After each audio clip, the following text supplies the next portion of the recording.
Hello दोस्तों, स्वागत है आपके अपने यूट्यूब चैनल ITI क्लासेस 24 में। दोस्तों आज हम देखेंगे ITI सेकेंड ईयर इलेक्ट्रीशियन का मोस्ट इम्पोर्टेंट क्वेश्चन जो प्रीवियस ईयर क्वेश्चन है, जो कि एग्जामों में बार बार रिपीटेड लगभग होता ही रहता है।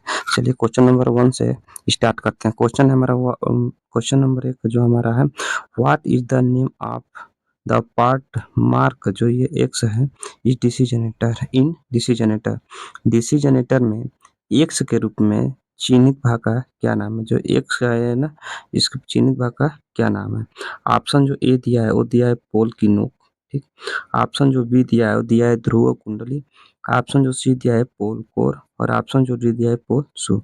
तो इसका जो राइट आंसर है हमारा, वो आंसर नंबर है हमारा डी। जो ये एक्स वाला जो दिखा रहा था, ये हमारा जो ये एक्स वाला है वो हमारा क्या है? ये पोल शू है, ठीक। ऑप्शन नंबर डी सही है।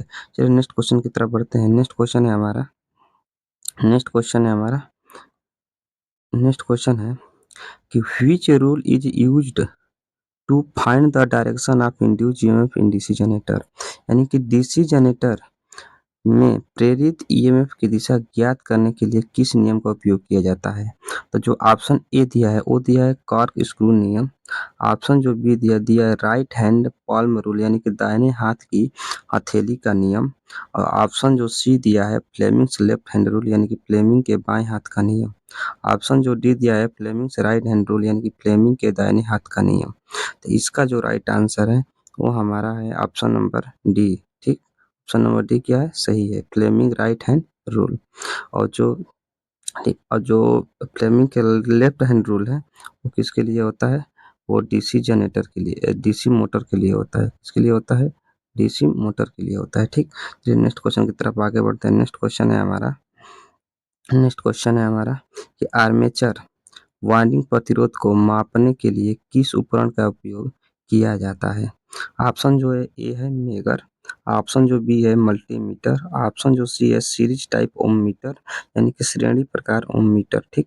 ऑप्शन जो डी दिया है केल्विन ब्रिज, ठीक। तो इसका जो राइट आंसर है हमारा है ऑप्शन नंबर डी, ठीक। क्या है? ऑप्शन नंबर डी दिया है। कहा है आर्मेचर वाइंडिंग प्रतिरोध को मापने के लिए किस उपकरण का उपयोग किया जाता है? चलिए नेक्स्ट क्वेश्चन की तरफ आगे बढ़ते हैं।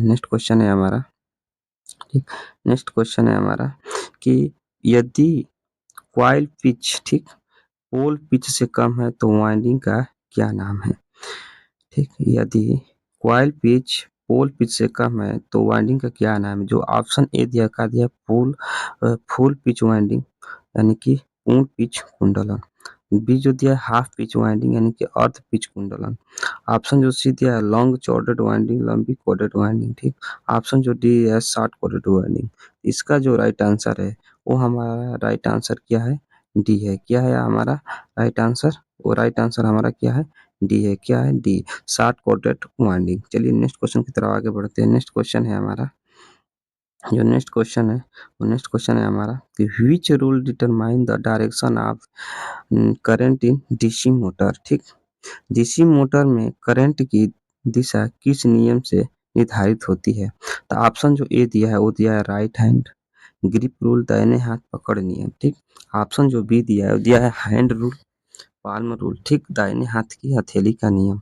ऑप्शन जो सी दिया है फ्लेमिंग लेफ्ट हैंड रूल, यानी कि फ्लेमिंग के बाएं हाथ का नियम। ऑप्शन जो डी दिया है फ्लेमिंग राइट हैंड रूल, यानी कि फ्लेमिंग के दाहिने हाथ का नियम। तो इसका जो राइट आंसर है वो हमारा ऑप्शन नंबर सी है। क्योंकि देखिए, क्योंकि क्योंकि डी नहीं होगा, ठीक। क्यों नहीं होगा? डी डी हमारा नहीं होगा, ठीक। डी हमारा नहीं होगा, ठीक। इसका राइट आंसर जो है हमारा क्या है? फ्लेमिंग के बाएं हाथ का नियम, के डीसी मोटर की बात कर रहा है ना, तो फ्लेमिंग के क्या होगा? फ्लेमिंग के जो है ना, ये बाएं हाथ का नियम पे होगा, ठीक। ये क्या है? सी सही है, ठीक। इसका जो राइट आंसर है हमारा क्या है? इसका जो राइट आंसर है वो हमारा है सी, ठीक। इसका जो राइट आंसर हमारा क्या है? सी, फ्लेमिंग के बाएं हाथ का नियम पे होगा, ठीक। चलिए नेक्स्ट क्वेश्चन की तरफ आगे बढ़ते हैं। नेक्स्ट क्वेश्चन है हमारा नेक्स्ट क्वेश्चन है कि शॉर्ट और ओपन सर्किट के लिए आर्मेचर वाइंडिंग का परीक्षण करने के लिए किस उपकरण का उपयोग किया जाता है? यानी कि शॉर्ट और ओपन सर्किट के लिए जो आर्मेचर वाइंडिंग का परीक्षण करने के लिए किस उपकरण का प्रयोग किया जाता है? तो जो ऑप्शन ए है वो है टॉन्ग टेस्टर, ठीक। ऑप्शन जो बी दिया है इंटरनल ग्लोवर यानी कि आंतरिक ग्लोवर, ठीक। एक्सटर्नल ग्लोवर, ठीक। राउलर, ठीक। ऑप्शन जो डी दिया है डिजिटल मल्टीमीटर। तो इसका जो राइट आंसर है वो हमारा है ऑप्शन नंबर सी का है एक्सटर्नल यानी कि बाहरी ब्लोअर, ठीक। यही आंसर है। चलिए नेक्स्ट क्वेश्चन की तरफ आगे बढ़ते हैं। नेक्स्ट क्वेश्चन है हमारा कि विच कि why the direction of rotation is changed only by changing the armature current direction in a DC compound motor, यानी कि डीसी मिश्रित मोटर में आर्मेचर धारा दिशा को बदलकर केवल घूर्णन की दिशा क्यों बदल दी जाती है? तो जो ऑप्शन ए है वो क्या है कि रेटेड गति बनाए रखें। ऑप्शन जो बी है मेंटेन मोटर कैरेक्टरिस्टिक्स यानी कि मोटर विशेषताओं को बनाए रखें। ऑप्शन जो सी है अवॉइड आर्मेचर रिएक्शन इफेक्ट यानी कि आर्मेचर प्रतिक्रिया प्रभाव से बचे। ऑप्शन जो डी दिया है वो दिया है कि prevent motor from overloading, motor को ओवरलोडिंग से रोके। तो इसका जो राइट आंसर है वो हमारा ऑप्शन नंबर बी है, ठीक। इसका राइट आंसर क्या है? ऑप्शन नंबर बी है, ठीक। मोटर विशेषताओं को बनाए रखने के लिए। चलिए नेक्स्ट क्वेश्चन की तरफ आगे बढ़ते हैं। नेक्स्ट क्वेश्चन की तरफ आगे बढ़ते हैं। नेक्स्ट क्वेश्चन है हमारा, ठीक। नेक्स्ट क्वेश्चन है हमारा कि which speed is called a synchronous speed is in three phase induction motor, यानी कि थ्री फेज, ठीक। यानी कि three phase three phase three कला या थ्री फेज इंडक्शन मोटर में किस गति को तुल्यकालिक गति कहा जाता है? ऑप्शन जो ए दिया है वो दिया है, ठीक। ऑप्शन जो ए दिया है वो दिया है नो लोड स्पीड यानी कि शून्य गति, भार गति। ऑप्शन जो बी दिया है फुल लोड स्पीड यानी फुल लोड स्पीड। ऑप्शन जो सी दिया है रोटेटिंग मैग्नेटिक फील्ड स्पीड यानी चुंबकीय क्षेत्र की गति को घुमाते हुए। ऑप्शन जो डी दिया है relative speed between stator and rotor, stator और रोटर के बीच सापेक्ष गति। तो इसका जो राइट आंसर है वो हमारा ऑप्शन नंबर सी सही है, ठीक। ऑप्शन नंबर क्या है? सी सही है, चुंबकीय क्षेत्र गति को घुमाते हुए। चलिए नेक्स्ट क्वेश्चन की तरफ आगे बढ़ते हैं। नेक्स्ट क्वेश्चन है हमारा what is the fuse rate to run a 10 HP three phase induction motor at full load, ठीक। यानी कि पूर्ण लोड पर 10 HP तीन कला इंडक्शन मोटर चलाने के लिए फ्यूज दर क्या है? तो जो ऑप्शन ए है वो दिया है 10 एम्पियर। ऑप्शन जो बी दिया है 15 एम्पियर। ऑप्शन जो दिया है 25 एम्पियर। ऑप्शन जो दिया है यानी कि 30 एम्पियर। तो जो इसका राइट आंसर है वो हमारा है 200। जो इसका राइट आंसर है हमारा, इसका जो राइट आंसर है वो हमारा है 25 एम्पियर, ठीक। चलिए नेक्स्ट क्वेश्चन की तरफ आगे बढ़ते हैं। नेक्स्ट क्वेश्चन की तरफ आगे बढ़ते हैं। नेक्स्ट क्वेश्चन की तरफ आगे बढ़ते हैं, ठीक। नेक्स्ट क्वेश्चन है हमारा what is the electrical degree of six pole stator of motor, यानी कि सिक्स पोल स्टेटर मोटर की विद्युत डिग्री क्या है? तो इसका ऑप्शन जो दिया है इसका ऑप्शन है 360। ऑप्शन जो बी दिया है 320। ऑप्शन जो सी दिया है 1080। ऑप्शन जो दिया है 1440। तो जो इसका राइट आंसर है वो हमारा ऑप्शन नंबर सी है। क्या है? ऑप्शन नंबर सी है। इसका जो राइट आंसर है आपका ऑप्शन नंबर सी है। चलिए नेक्स्ट क्वेश्चन की तरफ आगे बढ़ते हैं। नेक्स्ट क्वेश्चन है हमारा नेक्स्ट क्वेश्चन है हमारा कि तो which is the demerit of three phase concentric winding, यानी कि थ्री कला संकेंद्रित वाइंडिंग का अवगुण कौन सा है? ऑप्शन जो ए दिया है वो दिया है अधिक जगह की आवश्यकता है। ऑप्शन जो बी दिया है वो दिया है कि एक स्टेप्ड फार्मर की आवश्यकता है। ऑप्शन जो सी दिया है कॉइल्स को समान रूप से आकार देने के लिए और अधिक कठिन, ठीक। ऑप्शन जो डी दिया है वो अंत कनेक्शन बनाना आसान नहीं। तो इसका जो राइट आंसर है वो हमारा ऑप्शन नंबर बी है, ठीक। क्या है आंसर? इसका जो राइट आंसर है ऑप्शन नंबर बी है, ठीक। एक स्टेप फार्मर की आवश्यकता है, ठीक। चलिए नेक्स्ट क्वेश्चन की तरफ आगे बढ़ते हैं। नेक्स्ट क्वेश्चन है हमारा चलिए नेक्स्ट क्वेश्चन है हमारा, ठीक। नेक्स्ट क्वेश्चन है which type of single phase motor is illustrated मतलब एकल चरण मोटर किस प्रकार का निर्देशित है। ठीक, जो ये है ना हमारा, ये किस प्रकार का निर्देशित मोटर है। ठीक, ऑप्शन जो ए दिया है, ऑप्शन जो ए दिया है यूनिवर्सल मोटर, ऑप्शन जो बी दिया है परमानेंट कैपेसिटर मोटर यानी कि अस्थायी संधारित्र मोटर, ऑप्शन जो सी दिया है capacitor start induction run motor यानी capacitor start induction run motor, option जो दिया है capacitor start capacitor run motor यानी कि capacitor start capacitor run motor. ठीक, इसका जो राइट आंसर है और ऑप्शन नंबर डी है। ठीक, यानी कि capacitor start capacitor run motor. देखिए capacitor start capacitor run motor है। ठीक, चलिए नेक्स्ट क्वेश्चन की तरफ आगे बढ़ते हैं। नेक्स्ट क्वेश्चन की तरफ आगे बढ़ते हैं। नेक्स्ट क्वेश्चन है हमारा, ठीक, नेक्स्ट क्वेश्चन है हमारा कि वाउंड, ठीक, जिसका नेक्स्ट क्वेश्चन है वाउंड, वाउंड रोटर के साथ कौन सी एकल कला मोटर फिट है। यानी कि ऑप्शन ए है रिपल्सन मोटर, ऑप्शन बी है शेडेड पोल मोटर यानी कि आच्छादित पोल मोटर, ऑप्शन जो सी है परमानेंट कैपेसिटर मोटर यानी कि अस्थायी संधारित्र मोटर, ऑप्शन जो डी दिया है capacitor start capacitor run motor यानी कि संधारित्र प्रारंभ संधारित्र रन मोटर। इसका जो राइट आंसर है ऑप्शन नंबर ए है। कहा है रिपल्सन मोटर होता है यानी कि प्रतिकर्षण मोटर होता है। चलिए नेक्स्ट क्वेश्चन की तरफ आगे बढ़ते हैं।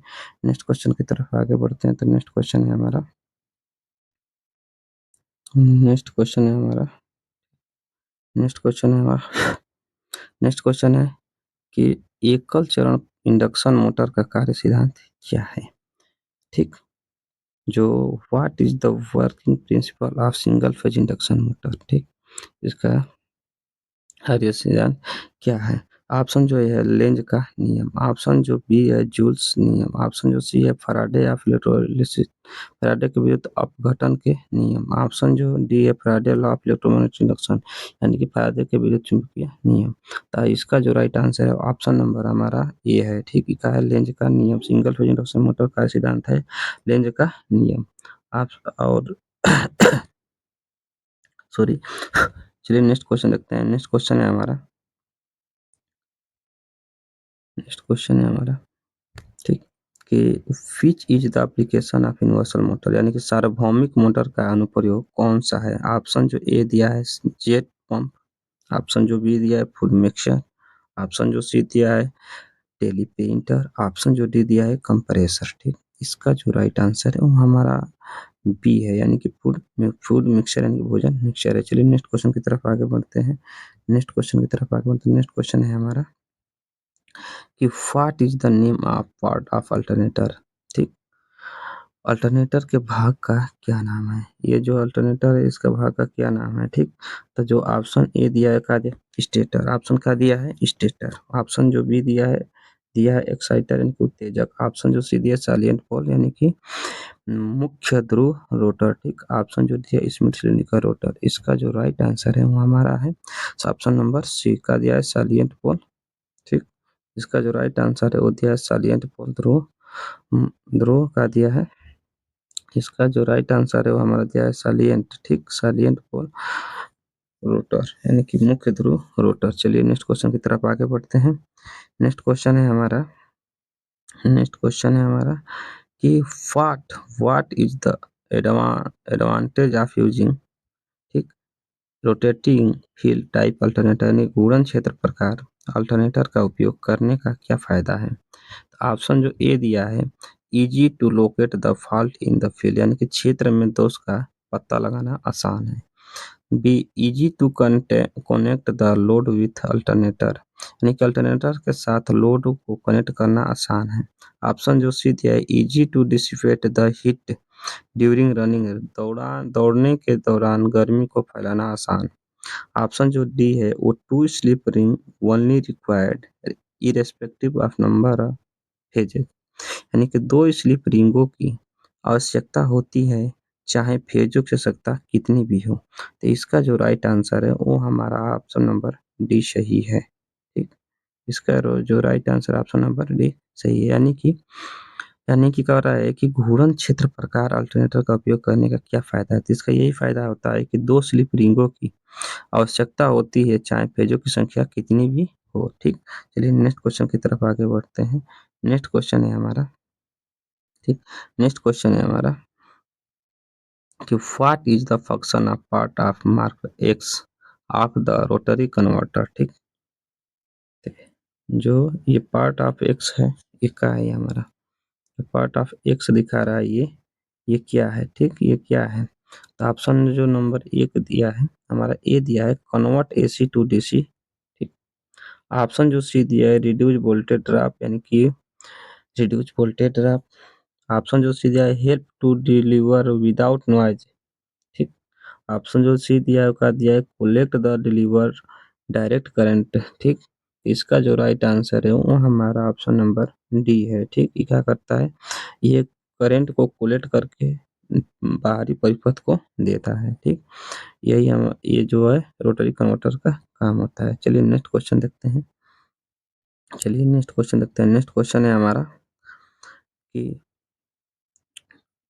What is the purpose of damper winding in a synchronous motor eight starting, यानी कि शुरू। ठीक, यानी कि शुरू में एक तुल्यकालिक मोटर में डैम्पर वाइंडिंग का उद्देश्य क्या है। ठीक, ऑप्शन जो ए दिया है वो दिया है produce high voltage to initiated the rotation, यानी कि रोटेशन शुरू करने के लिए उच्च वोल्टेज का उत्पादन करें। ऑप्शन जो बी दिया है produce high current to start rotate the motor, यानी कि मोटर को घुमाने के लिए उच्च धारा का उत्पादन करें। ऑप्शन जो सी दिया है क्या दिया है produce torque runs near the synchronous speed, यानी कि टोक पैदा करता है और तुल्यकालिक गति में पास चलता है। ठीक, ऑप्शन जो डी दिया है उसका दिया है produce a high magnetic field to maintain a constant speed, यानी कि एक नियत गति बनाए रखने के लिए एक उच्च चुंबकीय क्षेत्र का निर्माण करे। तो जो इसका राइट आंसर है वो ऑप्शन नंबर हमारा डी सही है। कहा है कि शुरू में तुल्यकालिक मोटर में जो डैम्पर वाइंडिंग का उद्देश्य क्या होता है कि ये एक नियत गति बनाए रखने के लिए उच्च चुंबकीय क्षेत्र का निर्माण करे। चलिए नेक्स्ट क्वेश्चन देखते हैं। नेक्स्ट क्वेश्चन है हमारा, ठीक, नेक्स्ट क्वेश्चन है हमारा कि what is the advantage of motor generator set, यानी कि ठीक, कि मोटर जनरेटर सेट का लाभ क्या है। ऑप्शन जो ए दिया है वो दिया है कि नॉइसलेस, यानी कि शोरहीन। ऑप्शन जो बी दिया है हाई इफिशियंसी, यानी कि उच्च दक्षता। ऑप्शन जो सी दिया है लो मेंटेनेंस रिक्वायर्ड, यानी कि कम रख रखाव की आवश्यकता है। ऑप्शन जो डी दिया है DC output voltage can be easily controlled, यानी कि डीसी आउटपुट वोल्टेज को आसानी से नियंत्रित किया जा सकता है। राइट आंसर नंबर इसका जो है राइट है, यानी कि सही है ऑप्शन नंबर डी। ठीक, इसका जो राइट आंसर है ऑप्शन नंबर डी सही है। ठीक, यानी कि डीसी आउटपुट वोल्टेज को आसानी से नियंत्रित किया जा सकता है मोटर जनरेटर सेट के द्वारा। चलिए दोस्तों यहीं तक आज रहने देते हैं। अगर वीडियो अच्छा लगा हो तो लाइक शेयर एंड कमेंट जरूर करें। Thank you.